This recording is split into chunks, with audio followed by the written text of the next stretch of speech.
guys, welcome back to my channel. I hope you've all had a wonderful day. Today's video is my TBR for May. So I'm filming this a little bit early, so I haven't actually finished my April TBR yet, but any books that I don't finish by the time it gets to the end of April, I'm just going to roll into my May TBR and keep my fingers crossed that I can finish them. So I have no idea what me and Nikki are doing in terms of buddy read in May, so I'll let you know at some point. So what I'm going to do is I'm just going to pick my standard 5 books, and then I'll let you know at the end of May whether we did a buddy read or whether we're continuing on with our buddy read from April, as we haven't got there yet. So I'll keep you updated. I'll let you know. But yeah, I'm just going to pick my 5 books. I've got my cards back. So obviously last month in April I did just kind of a mood pick, and I picked the books I was most interested in. But we are going back to my deck of TBR to help me choose for May. So I have tried my best to shuffle these. It never goes particularly well.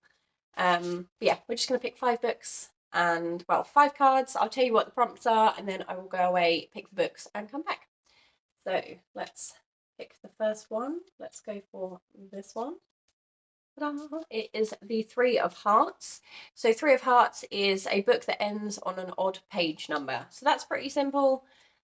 I don't think I can go too wrong with that, and it kind of gives me the freedom to pick a book I'm kind of interested in. So yeah, let's go again. Book number 2 is this one, which is the 8 of Clubs. 8 of Clubs is longest on TBR. Oh, okay, thanks for that. I will leave that there.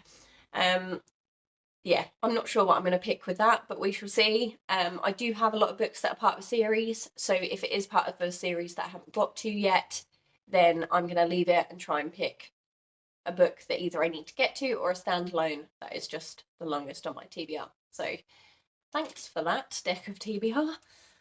Next one is this one, which is the 8 of Diamonds. 8 of Diamonds is a hardback. Okay, that's pretty simple. I can do that. I have just realised that I haven't picked a star book or a bomb book. So if we pick out a joker, I'm just going to get Dre to come and pick a book out. And we'll go with that because I haven't pre-selected because I forgot. So we're just going to leave it there and hope we don't land on one. Let's pick another one. We're going to go for this one, which is, how did I know that was going to happen? It's a black joker. I'm going to leave it here. I'll get Dre to come and pick a book, and yeah, we'll go with that one. I knew that was going to happen the minute I mentioned it. Shouldn't have said anything. And then the final book we are going to go for is this one, the 7 of Diamonds, which is next in a series. Okay, I'm going to go away, pick my books, get Dre to pick a book for me, and we will go from there. I will be back shortly. Okay, so I'm back and I have my books. So let's go with the first one. So the first one was the 3 of Hearts, and that was to pick a book that ends on an odd page number. So this one finishes on 385.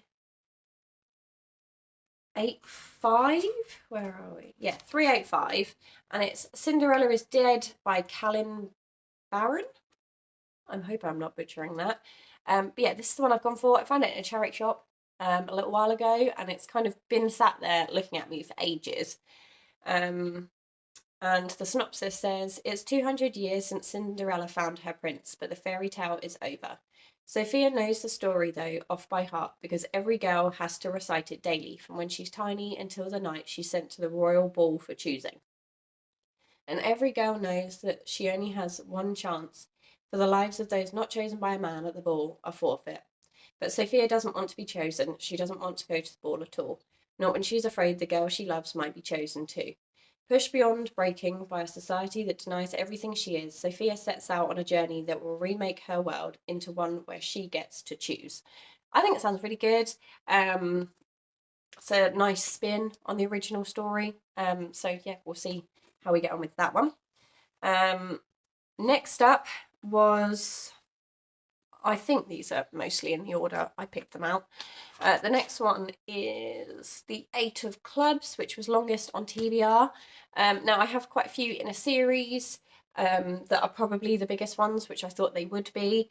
But the other biggest one I could find is this chonker. It's The Host by Stephanie Meyer, and it's over 615 pages.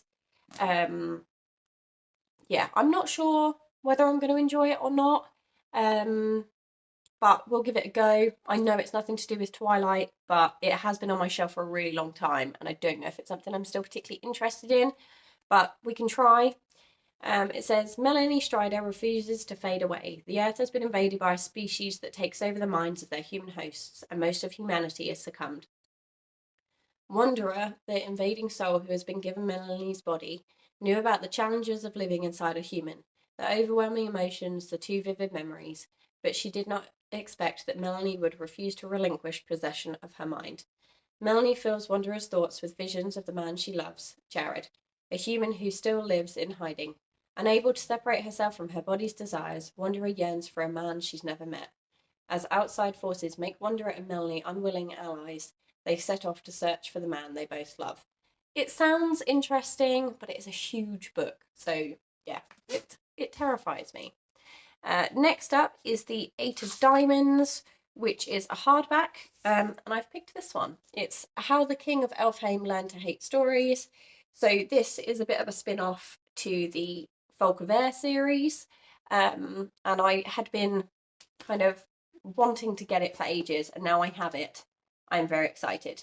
There is some beautiful artwork in here, and yeah, I'm just really excited. Holly Black is a gem, and yeah, I can't wait to give it a go. Let me just put that one back in.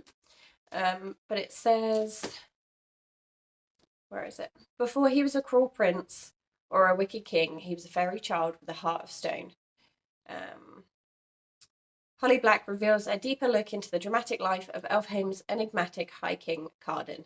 This tale includes delicious details of life before the Cruel Prince, an adventure beyond the Queen of Nothing, and familiar but pivotal moments from the Folk of Air trilogy, told wholly from Carden's perspective. So yeah, I'm really excited. I love the Folk of Air series, so to kind of delve back into that world is really exciting. I would love to read them at some point, but when I have all these behind me that I need to get to, they will have to take a bit of a backseat. So I get to dive back in with this one. Next up is the Seven of Diamonds, which was next in a series. Now, this one is loosely linked, but it is the final book I have by Jackson Pearce in her retelling series. This is Fathomless. I believe I was meant to read this one before a cold spell, but here we are. It says, the ocean keeps her secrets.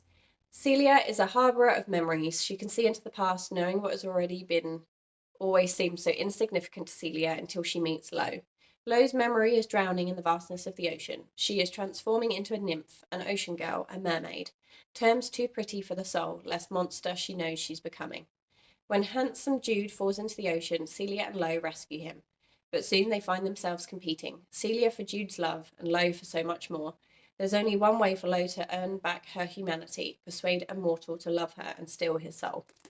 So this is obviously a Little Mermaid retelling.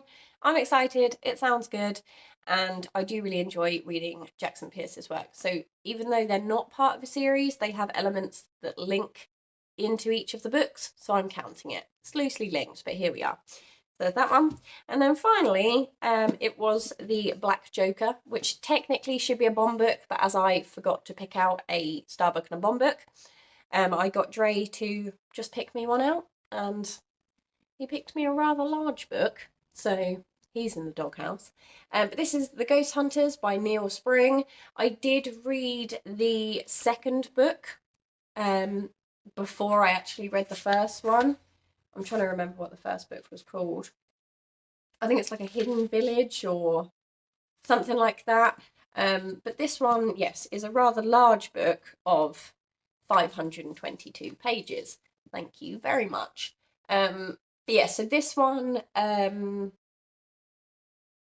is like the first book that has the same detectives in it. And it says, 1926, my name is Sarah Gray. I knew of Harry Price before I became his trusted assistant. He was notorious London's greatest ghost hunter. Working alongside Harry meant leaving my past behind, and I trusted him. I knew of Borley Rectory too before I visited it with Harry, supposedly the most haunted house in England. I knew there was no such thing as phantoms, that I could visit Borley without fear and return unharmed. These are the things I thought I knew. I now understand the true meaning of terror. Now, I really enjoyed It's the Lost Village. I really enjoyed The Lost Village, and it has the same two like detectives in it. And then I couldn't wait to get my hands on the first book, which is this one, The Ghost Hunters. So even though I was planning on putting it off for a considerable amount of time, it is now in my grasp. So we have a fair few pages to read throughout May. Wish me luck. But yeah, I'm really excited about this TBR. I think it's going to be a good one. They're all books I am vaguely interested in. Some I'm really excited about, some not so much. But fingers crossed, we are going to have an awesome reading month in May. Let me know if you are reading anything exciting or if you have read any of these. Let me know your thoughts without spoilers in the comment section down below. Take care, and I'll see you guys in the next one.